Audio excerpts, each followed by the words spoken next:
राधे राधे। बोलो विष्णु लक्ष्मी की जय। आज हम कार्तिक महात्म का 32वां अध्याय सुनेंगे। सूत जी कहते हैं कि ध्वजारोहण झंडी लगाना सब पापों को नाश करने वाला है। चारों वर्णों में से जो कोई भी भगवान के मंदिर में झंडी लगाता है वह ब्रह्मादि देवताओं से पूजित होकर विष्णु लोक को प्राप्त हो जाता है।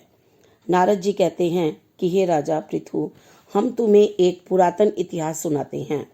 पूर्व काल में सतयुग में सुमति नाम वाला एक चंद्रवंशीय राजा था। वह राजा भगवान का भक्त, अहंकार रहित, सप्तद्वीप का राजा था।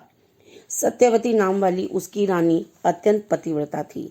वह भगवान के सामने नृत्य किया करती तथा कार्तिक शुक्ल द्वादशी को भगवान के मंदिर में ध्वजा बांधा करती थी।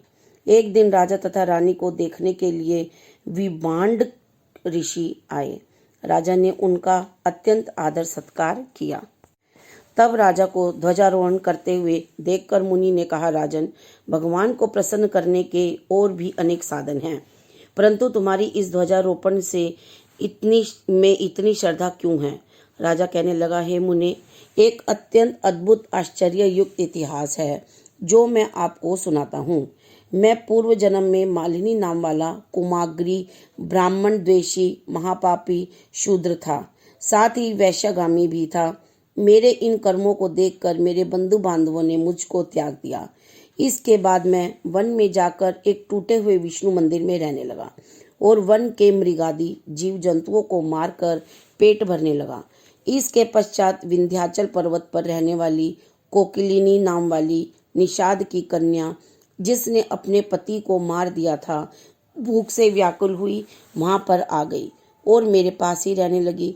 संयोगवश कार्तिक शुक्ला द्वादशी के दिन हमने एक कपड़े को बांधकर उसकी झंडी सी बनाई और दोनों मदिरा पान करके इस झंडी जैसे कपड़े को ले विह्वल होकर सारी रात खूब नाचते रहे।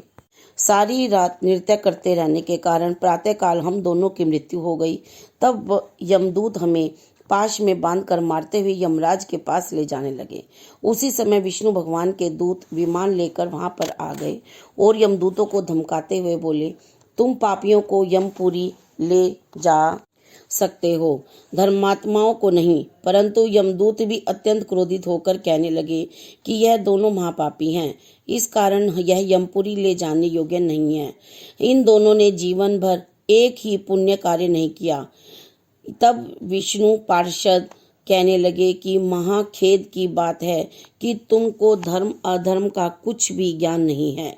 यह ठीक है कि ये दोनों सारी आयु महापापों में रत रहते हैं, परंतु इन्होंने कार्तिक शुक्ला द्वादशी को भगवान के मंदिर में ध्वजारोपण तथा नृत्य किया है, अतः अब ये पापी नहीं रहे।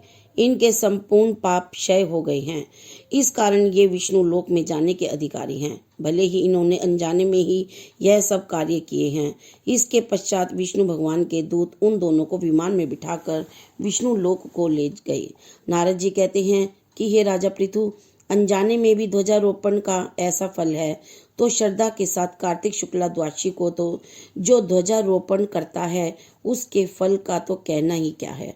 इतनी कथा सुनकर विभांडक ऋषि तपोवन को चले गए। इस प्रकार कार्तिक महात्म का 32वां अध्याय समाप्त हुआ। बोलो विष्णु लक्ष्मी की जय। आपको वीडियो अच्छी लगी हो तो लाइक शेयर सब्सक्राइब कीजिए और बेल वाला बटन दबा दे, आपको आगे आने वाली कथा जल्द ही मिल जाए। राधे राधे।